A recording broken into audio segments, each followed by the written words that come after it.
Hey, it's Edna Keep here. Welcome to the Seven Figure Real Estate Podcast. I'm your host. I hope you enjoy this episode.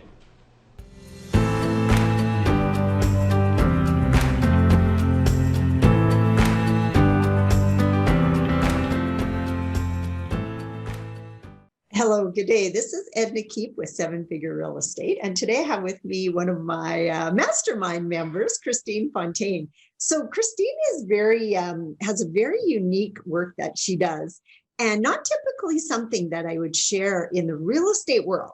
But what I want you guys to think of here is, and of course is not for everybody, but Christine helps people with English as a second language. And, I just in my time with working with students over the years, I know that a bunch of them have had challenges with being able to raise money and do deals and stuff just because of their English speaking skills. And when I met Christine and found out what she did for a living, I went, wow, this is so awesome, because people don't think that this matters. But I know even myself, there's times there I've had to turn down students because I actually can't understand what they're saying. And I just, I just can't even deal with them. And it's unfortunate. And I would love to help them, but just can't. So in getting to know Christine through the mastermind, I thought, I'm going to get her on my podcast so she can share what she does and potentially help some of you guys. So welcome, Christine. Thank you for being on my show.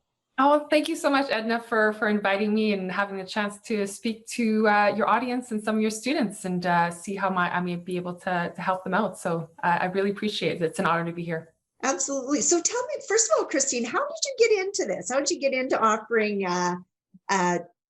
helping people to learn English better? Well, I'm a teacher and I taught in high schools, not only English, the English language, but the French language as well. But then I had the opportunity to go to Spain and teach English as a second language there. And I absolutely loved working with adults at the intermediate level to really help them to become experts. So it could really help them, open up opportunities for them for careers, because that's mostly what they were focused on was getting their Cambridge B1 or C1 scores. That's a European framework kind of testing grades. That's what they needed for them to be up in terms of competition with the others in their careers. So I decided that I wanted to branch out on my own, and I started helping professionals and university students to become experts in the English language, because I know communication is really the first impression that you make with anyone, and that's really what's going to open up those doors. So yeah. And it is. And I have several new Canadians, or fairly new Canadians, in my program. And some of them, their English is just impeccable, like probably better than I speak it. And, their accents is minimal. And I love listening to accents. I like the nuance, but sometimes the language is very, very difficult. So how do you help people? And also, how long does it take? Like say someone comes to you and they're really struggling with, and what I noticed too is lots of them write really well in English so that I can always get the point across. But the listening and the understanding part is the hard part. How do you help people go from A to Z when it comes to stuff like that? Well, the focus really is immersion. So you really have to integrate the speaking, the listening, the writing, and the reading all at once. So the more immersive you can get into an environment, the better it will be, especially if you're reading a lot. And I know a lot of people coming from Asia, for example, they did a lot of focus on reading and writing. So that's why often their writing is really good, but they never had the opportunity to engage in conversations. So their speaking is really where it's lacking a lot more. So we have to kind of assess where their needs really are. But my huge focus really is on speaking and writing. But I do that through the intermediary element of getting their reading and their listening engaged so that it translates into their speaking and writing. So It can take up to about 4 months, where I can help someone who's already at an intermediate, upper intermediate level to become an expert, or to be really comfortable, so you can really see an improvement in their ability to communicate with others.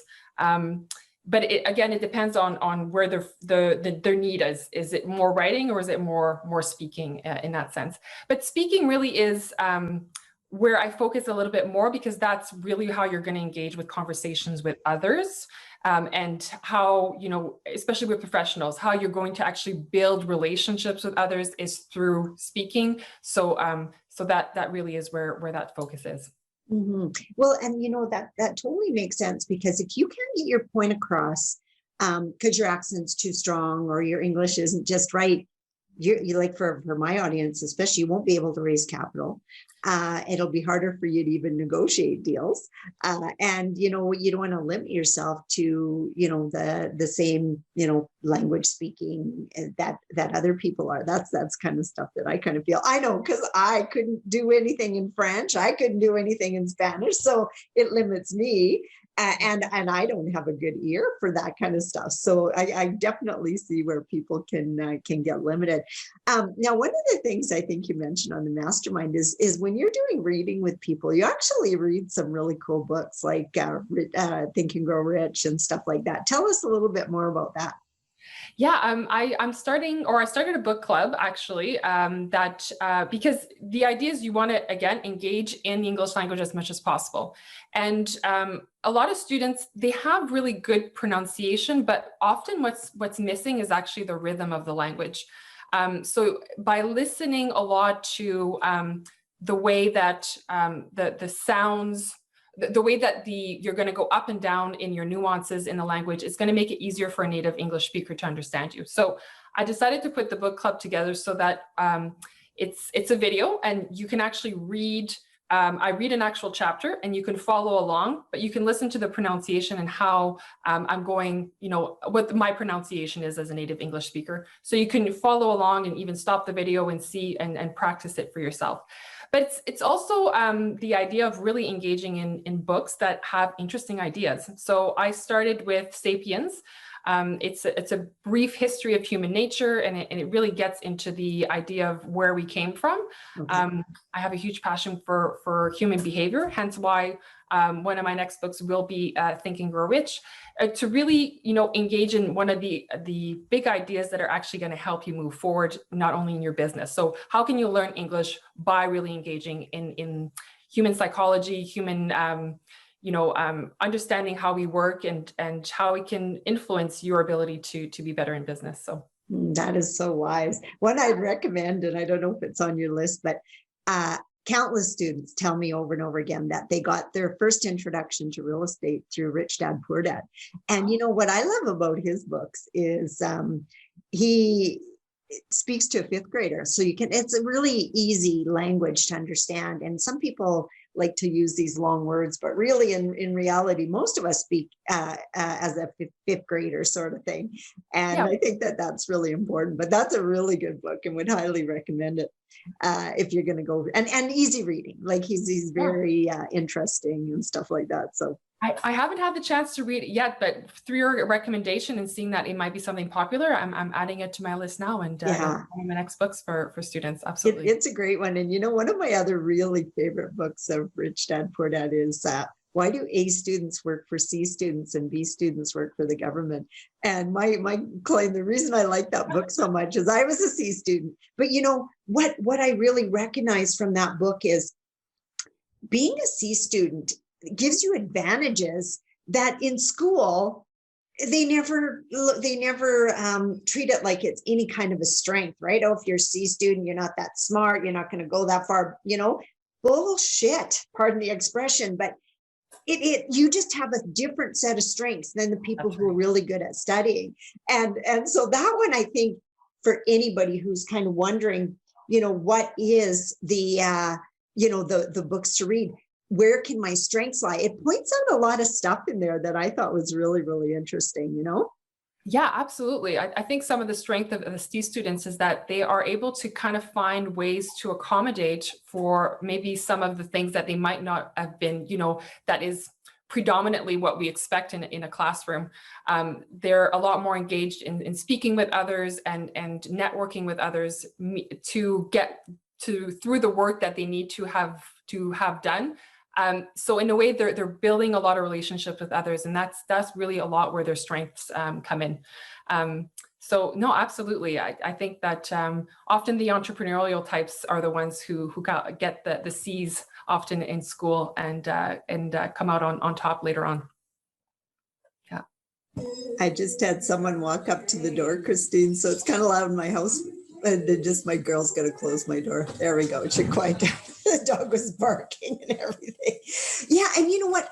I think like, and correct me if I'm wrong, but when you're working with people, you can also help them work with their strengths too, right? Like if they've got certain, nuances in their language, you can like point that out, what is working already really well and how they can take advantage of that, right?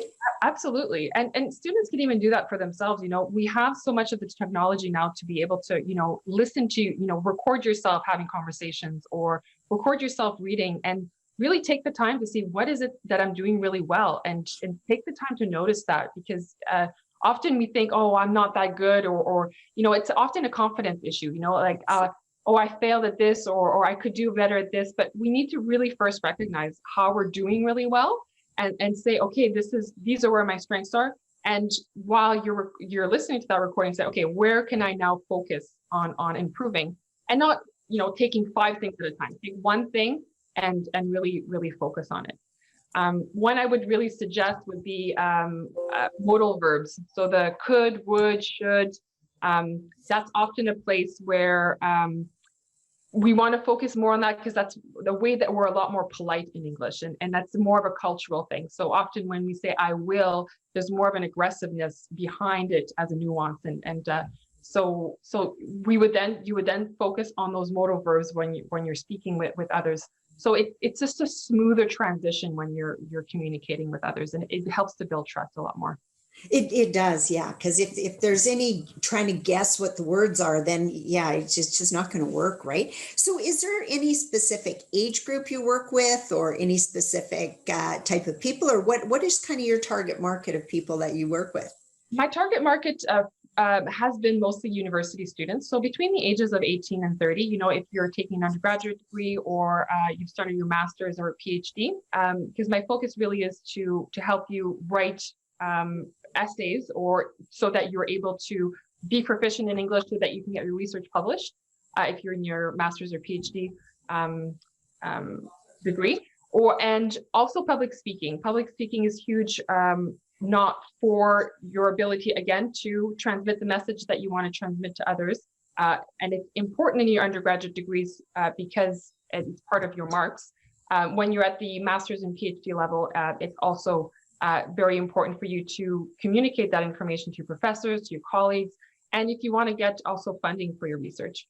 But I'm moving even more forward towards professionals at the moment as well. So the ones who, are in sales, or, they have a message that they want to transmit to others. They have an expertise and they want to be able to communicate that.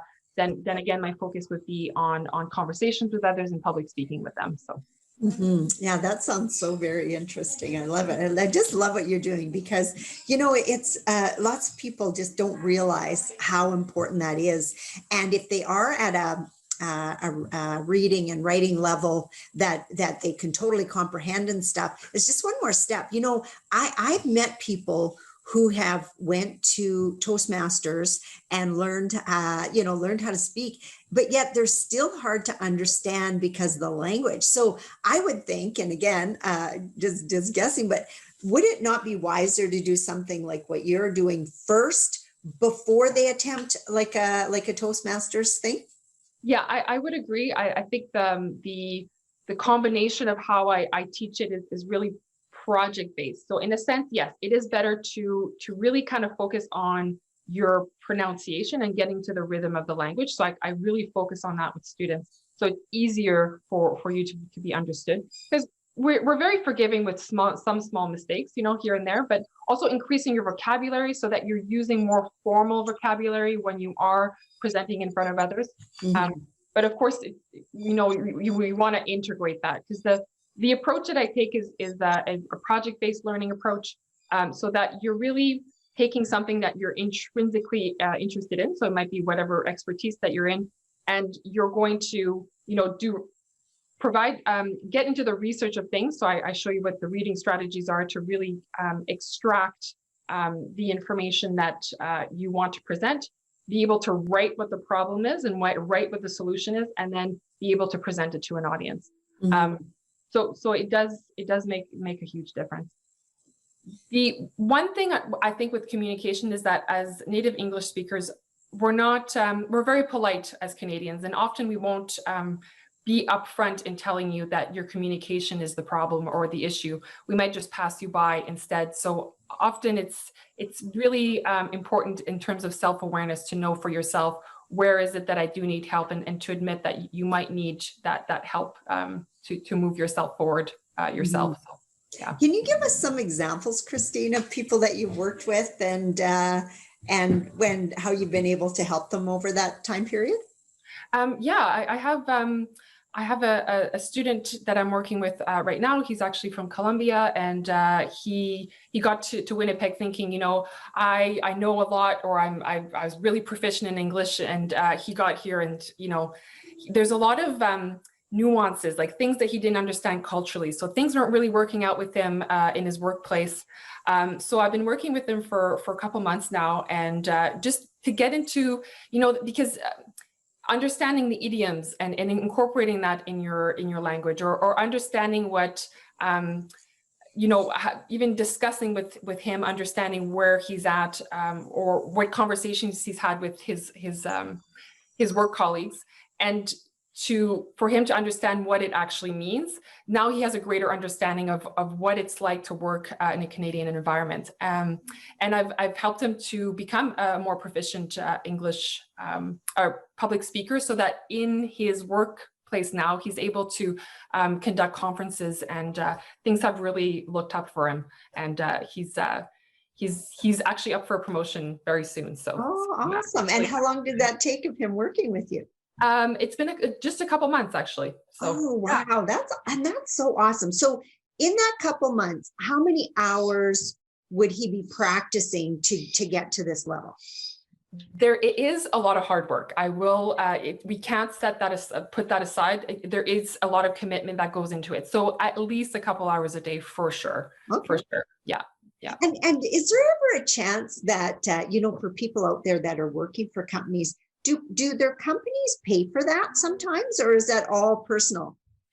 It has been personal up to now, but I would be very open to work with companies who are interested in kind of liaising or bridging the gap between a lot of newcomers that are working in their enterprise, and understanding culturally how we can work a lot more seamlessly, and for them to understand them, and for the students to understand the management, for the management to understand the employees, as well. So, I think that would be a really good target market, because I imagine you could even work in a group setting for some that needed some help. And you think 2 months of solid work and that guy is up for a promotion. That totally makes sense for me, because, a lot of them, it's not their work ethic. It's not that they don't understand the work. It's just, if you can't communicate and get your point across, then it's tougher, right?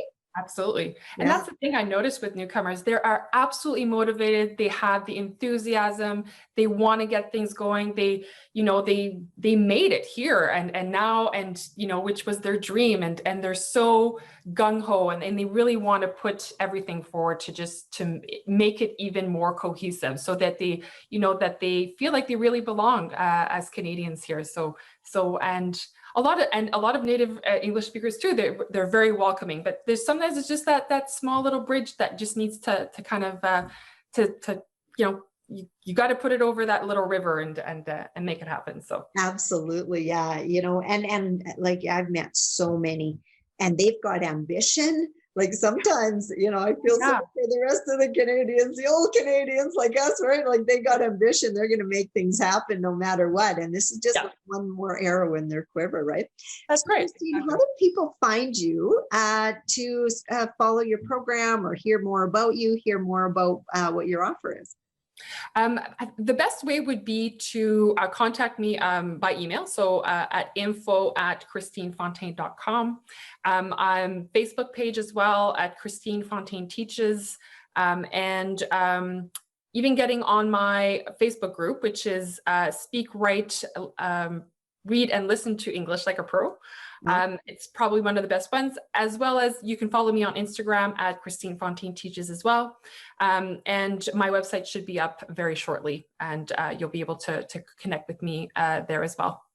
And if anyone is interested in even communicating with me through WhatsApp, we can always do that as well. So my phone number for that is 204-599-7417. Perfect. Well, thank you so much, Christine. I'm sure you're going to have some people reaching out to you. I know I've been masterminding with Christine now for what, about 6 months, right? Almost, yeah. She's an amazing lady. She helped a ton of people, and just definitely wanted to help her by getting her word out, because I think there's so many people in need of this. So it's a great service that she's offering to the world. So thank you once again, and hopefully you'll get some connections through here. Absolutely. Thank you so much, Edna, for having me. And it's been an honor to be able to speak with the audience. And yeah, if you're looking for some help, do reach out. I'm here to help you and figure out how we can solve whatever problem you're facing with your English language issues. Awesome. Thank you, Christine. Thanks a lot. Thank you so much for listening. It's my sincere intention that you got value from this episode. If you're interested in learning more about building your passive income through real estate, either by investing with us as a joint venture partner or as a student discovering how you can attract investors to your deals and build your own 7-figure real estate portfolio by helping others build their passive income, check out my website, ednakeep.com, or watch my free masterclass at ednakeep.com/90days to 5K.